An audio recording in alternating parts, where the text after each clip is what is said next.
कहानी की शुरुआत होती है एक सन्नाटे से। एक आम सा दिन। एक किसान अपनी छोटी सी ट्रक चला रहा था। रास्ते में एक क्वारंटीन जोन बनाया गया था। सरकारी अफसर गाड़ियों पर दवाइयां छिड़क रहे थे। कह रहे थे कि आसपास के फार्म्स में कोई अजीब सा वायरस फैला है। किसान गुस्से में आगे बढ़ता है। उसका ध्यान सड़क से हटता है और किसान गाड़ी रोकता है। उसने एक हिरन को टक्कर मार दी थी। हिरन सड़क पर मरा पड़ा था, खून बह रहा था। किसान अपने आप को बदकिस्मत समझता है और गाड़ी लेकर वहां से चला जाता है। लेकिन जैसे ही ट्रक वहां से निकलता है, उस सड़क पर कुछ अजीब होता है। मरा हुआ हिरन, जिसकी हड्डियां बुरी तरह टूट चुकी थीं, वो अचानक हिलने लगता है। Crack, snap. हड्डियां अपनी जगह पर जुड़ने लगती हैं। हिरन जमीन से अपने पैरों पर खड़ा होता है। कैमरा जब उसके चेहरे पर जूम करता है तो उसकी आंखें बिल्कुल सफेद, मिल्की वाइट हो चुकी थीं। वायरस ने अपना पहला शिकार कर लिया था और अब ये इंसानों की तरफ बढ़ रहा था। सियोल शहर, एक बड़ा और चमकता हुआ शहर। यहाँ हम मिलते हैं अपने मेन कैरेक्टर से, सेओक-वू, एक इंतहाई कामयाब पर हद से ज्यादा स्वार्थी, सेल्फिश फंड मैनेजर। सियोक-वू के लिए दुनिया में पैसों के आगे कुछ नहीं था। उसकी पत्नी उससे अलग हो चुकी थी। उसकी एक छोटी सी बेटी थी, सुआन। सुआन का आज जन्मदिन था, पर सियोक-वू इतना बिजी था कि उसने अपनी बेटी को वही गिफ्ट लाकर दे दिया जो उसने पिछले महीने दिया था। सुआन की आंखों में आंसू थे। उसने अपने पिता से सिर्फ एक चीज मांगी, मुझे अपनी माँ के पास जाना है, बुसान। सियोक-वू अपनी गिल्ट, शर्मिंदगी के कारण मान जाता है। अगली सुबह दोनों KTX स्टेशन के लिए निकलते हैं। रास्ते में सियोक-वू देखता है कि आसमान से राख गिर रही है। एम्बुलेंस और फायर ब्रिगेड्स की गाड़ियां तेजी से सड़क पर भाग रही थीं। किसी को नहीं पता था कि उस रात सियोल शहर के अंदर एक नरक खुल चुका था। वो दोनों सियोल स्टेशन पहुंचते हैं और KTX 101 बुसान जाने वाली फास्ट ट्रेन में सवार होते हैं। इस ट्रेन में और भी लोग थे। एक प्रेग्नेंट औरत सियोंग-क्यंग और उसका ताकतवर पति सांगह्वा। एक हाई स्कूल की बेसबॉल टीम जिसमें योंगुक और जिनही नाम के 2 टीनेजर्स थे। एक बेहद घमंडी और स्वार्थी CEO योनसुक और एक डर से कांपता हुआ भिखारी, होमलेस मैन, जो बार बार एक ही बात बड़बड़ा रहा था। सब मर गए, सब मर गए। सब लोग अपनी सीट्स पर थे। ट्रेन ठीक वक्त पर निकलने वाली थी। स्टेशन के प्लेटफॉर्म पर अचानक कुछ अजीब सी आवाजें आने लगती हैं। ठीक उस पल जब ट्रेन के दरवाजे बंद हो रही थी, एक जवान लड़की भागती हुई ट्रेन के अंदर दाखिल होती है। दरवाजे उसकी ठीक पीछे बंद हो जाते हैं। उस लड़की की टांग पर एक विशाल खून से लथपथ बाइट मार्क, काटने का निशान था। उसकी खाल काली पड़ रही थी। उसकी नसें, वेन्स जहर की तरह फूल रही थी। ट्रेन चल पड़ती है। KTX 101। ट्रेन के पिछले डब्बे, कार में आम लोग आराम से बैठे थे। एक ट्रेन अटेंडेंट, होस्टेस, चलते हुए उस लड़की के पास आती है जो फर्श पर गिरी हुई थी। लड़की के जिस्म में अजीब से झटके आ रहे थे। अटेंडेंट अपनी वॉकी टॉकी पर मेडिकल हेल्प बुलाने की कोशिश करती है, लेकिन तभी लड़की का हिलना बंद हो जाता है। वो बिल्कुल शांत हो जाती है और फिर उस लड़की की पीठ, स्पाइन एक अजीब, अननेचुरल एंगल पर मुड़ती है। उसका सर झटके से पीछे की तरफ घूमता है। अटेंडेंट दर्द से चीखती हुई दरवाजे को धक्का देकर उस डब्बे में गिर जाती है जहां भीड़ बैठी थी। लोग घबराकर अपनी सीट से उठते हैं। क्या हुआ? इसे किसने मारा? ठीक 10 सेकंड बाद अटेंडेंट का जिस्म अचानक अकड़ जाता है। उसकी टूटी हुई गर्दन अपने आप हवा में उठती है। वो दोनों ज़ॉम्बीज भीड़ पर झपट पड़ते हैं। जो भी सामने आता वो उसकी गर्दन नोच लेते। किसी का हाथ कट रहा था, किसी के चेहरे से मांस उखड़ रहा था। ट्रेन के उस डब्बे में सिर्फ और सिर्फ चीखें, खून और टूटती हुई हड्डियों की आवाजें गूंज रही थी। और जो भी मरता वो सिर्फ 15 सेकंड में एक जिंदा लाश बनकर वापस खड़ा हो जाता।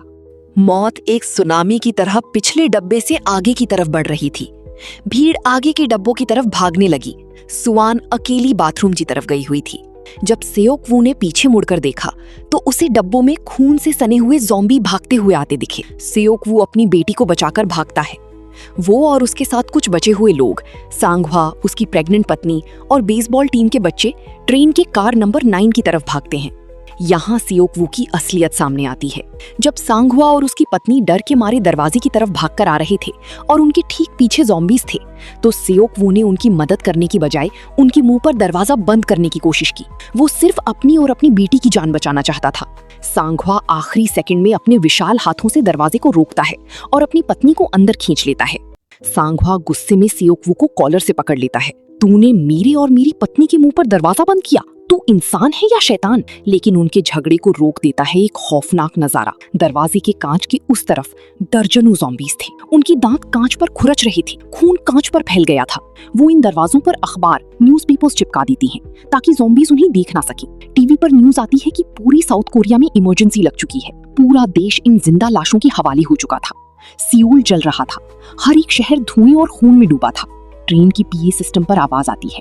कंडक्टर सबको बताता है कि ट्रेन बुसान तक नहीं जाएगी, ट्रेन डीजोंग स्टेशन पर रुकेगी, जहां मिलिट्री और आर्मी ने सिक्योर जोन बनाया हुआ है। वहां पर सबको आर्मी प्रोटेक्ट करेगी। सबके दिलों में एक उम्मीद की किरण जगती है। शायद वो बच गई। ट्रेन धीरे धीरे डीजोंग स्टेशन पर रुकती है, लेकिन जब दरवाजे खुलती हैं तो वहां कोई नहीं था। प्लेटफॉर्म बिल्कुल सुनसान था। रुकी हुई हवाएं, खाली बेंचेस। सभी लोग डरते डरते ट्रेन से नीचे उतरते हैं, मेन एग्जिट की तरफ बढ़ती हैं। सियोक्वू जो स्वार्थी था, उसने अपने कनेक्शंस का यूज करके एक अलग वीआईपी रास्ता पता कर लिया था, जहां से सिर्फ उसी और उसकी बेटी को अकेली आर्मी का प्रोटेक्शन मिल सकी।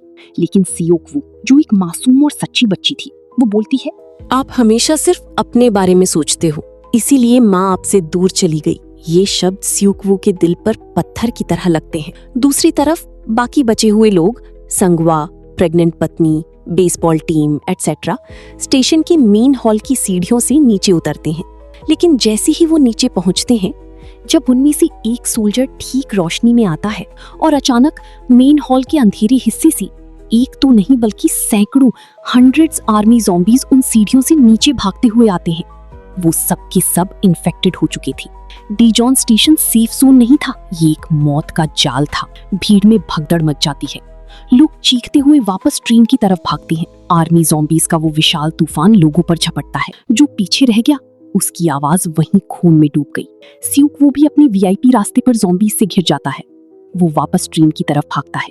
सब लोग जान बचाकर केटीएक्स ट्रेन में वापस चढ़ते हैं, लेकिन इस हड़बड़ी और कियोस में ग्रुप अलग अलग डब्बों में फंस जाता है। ट्रेन चल पड़ती है। ग्रुप 1 सुआन, बेटी, सियोंगक्योंग, प्रेग्नेंट औरत और एक बुजुर्ग औरत डरकर कार नंबर 13 की एक छोटी सी बाथरूम में बंद हो जाते हैं। उनके बाथरूम की ठीक बाहर हजारों ज़ॉम्बीज थे। ग्रुप 2 सियोक्वू, संगवा, ताकतवर पति और योंगुक, बेसबॉल प्लेयर, कार नंबर 9 में फंस जाते हैं। ग्रुप 3 योनसुक, स्वार्थी सीईओ और बाकी आम लोग कार नंबर 15 में थी, जो पूरी तरह से सेफ था। सियोक्वू को अपने फोन पर एक कॉल आता है, सुआन का। पापा हम बाथरूम में फंस गए हैं। उसकी बैकग्राउंड में ज़ॉम्बीज की दरवाजा पीटने की आवाज आ रही थी। सियोक्वू के दिल की धड़कन रुक जाती है। उसकी बेटी कार नंबर 13 में थी और वो कार नंबर 9 में। बीच में कार नंबर 10, 11 और 12 थे। उन 3 मर्दों, संगवा, सियोक्वू और योंगुक ने एक दूसरे की तरफ देखा। उन्होंने अपने हाथों और बाहों पर टेप, मैगजीन्स और लेदर की जैकेट्स बांध ली ताकि ज़ॉम्बीज दांत न गाड़ सकें। उन्होंने अपने हाथों में बेसबॉल बैट्स और पुलिस की राइट शील्ड्स उठा ली। उन्हें मौत की 3 डब्बों को पार करना था। एक ऐसी सुसाइड मिशन जहां बचने की उम्मीद लगभग 0 थी। और वो एक वहशी चीख के साथ इन तीनों पर झपटे। संगवा सबसे आगे था। उसने एक ज़ॉम्बी के सर पर अपनी पूरी ताकत से पंच मारा। सियोक्वू ने अपनी बेसबॉल बैट से दूसरे ज़ॉम्बी का जबड़ा तोड़ दिया। योंगुक राइट शील्ड से उन्हें पीछे धकेल रहा था। सियोक्वू, जो कभी एक कावर्ड, एक स्वार्थी इंसान था, आज एक वहशी जानवर की तरह अपनी बेटी के लिए खून बहा रहा था। लेकिन ताकत से वो सबको नहीं हरा सकते थे। वो थकने लगे थे, उनकी सांसें फूलने लगी थी। अभी भी कार 11 और 12 बचा था। तभी ट्रेन अचानक एक सुरंग टनल में दाखिल होती है। पूरी ट्रेन में खूब अंधेरा छा जाता है और ठीक उसी वक्त एक अजीब सा चमत्कार होता है। ज़ॉम्बीज जो चीख रहे थे और अटैक कर रहे थे, वो अचानक रुक जाते हैं। वो अंधेरे में अंधे थे। ट्रेन टू बुसान के ज़ॉम्बीज सिर्फ उजाले में देख सकते थे। तीनों एक ऐसी ट्रिक यूज करते हैं जिसे देखकर व्यूअर्स की धड़कनें रुक जाती हैं। ट्रेन के कार नंबर 11 में घुप अंधेरा है। वहां दर्जनों ज़ॉम्बीज शांत खड़े हैं। सियोक्वू, सांगहुआ और योंगुक को इस डब्बे के बीचों बीच से चलकर जाना था, बिना कोई आवाज किए। ज़ॉम्बीज उनके ठीक चेहरे के सामने खड़े थे। बहुत हद तक वो कामयाब हो जाते हैं। वो कार नंबर 12 तक पहुंच जाते हैं और कार नंबर 13 के बाथरूम में फंसी अपनी प्रेग्नेंट पत्नी और बेटी सुआन को निकाल लेते हैं। उजाला वापस आ चुका था।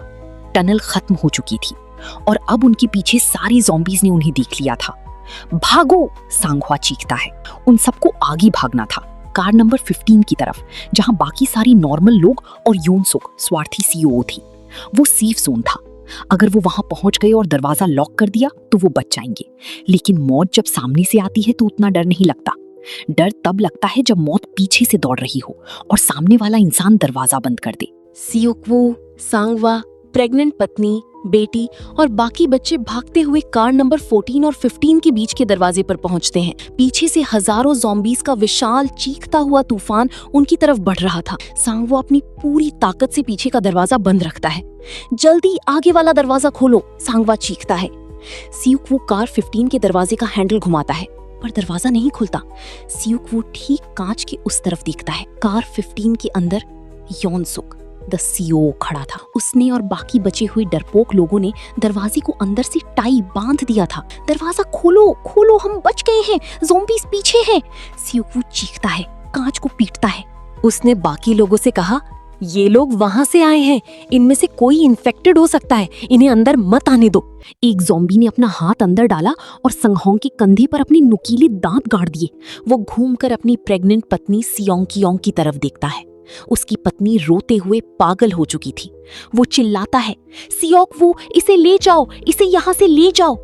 सांगवा अपने विशाल हाथों से एक दीवार की तरह अकेले उन हजारों ज़ॉम्बीज के सामने खड़ा हो जाता है और दरवाजे को लॉक रखता है। सियोक्वू रोते हुए अपनी पूरी वहशत और ताकत से कार 15 का कांच तोड़ देता है। वो अपनी बेटी, उस प्रेग्नेंट औरत और बाकी बच्चों को उस टूटे हुए कांच से अंदर खींच लेता है। सियोक्वू गुस्से में योनसुक पर झपटता है और उसके चेहरे पर जोरों का मुक्का मारता है। तू इंसान नहीं है, तूने उसे मरने दिया। लेकिन योनसुक वापस पलटकर भीड़ को भड़काता है। इनके कपड़ों पर खून है, ये सब इन्फेक्टेड हैं। इन्हें उस आगे वाले अंधेरे डब्बे वेस्टिब्यूल में डाल दो, इन्हें निकाल दो यहाँ से। और भीड़, डरपोक और वहशी भीड़, सियोक्वू, उसकी बेटी सुआन, प्रेग्नेंट सियोंग और बेसबॉल टीनेजर्स को उस सेफ जोन से बाहर एक आगे वाले छोटे से कनेक्टिंग रूम में ढकेलकर वापस दरवाजा बंद कर देती है।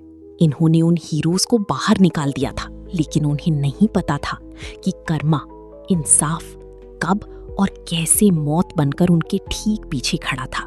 अगर आपको ट्रेन टू बुसान का पार्ट 2 चाहिए तो कमेंट जरूर करो। वीडियो पसंद आई हो तो लाइक करो और चैनल को सब्सक्राइब करना मत भूलना।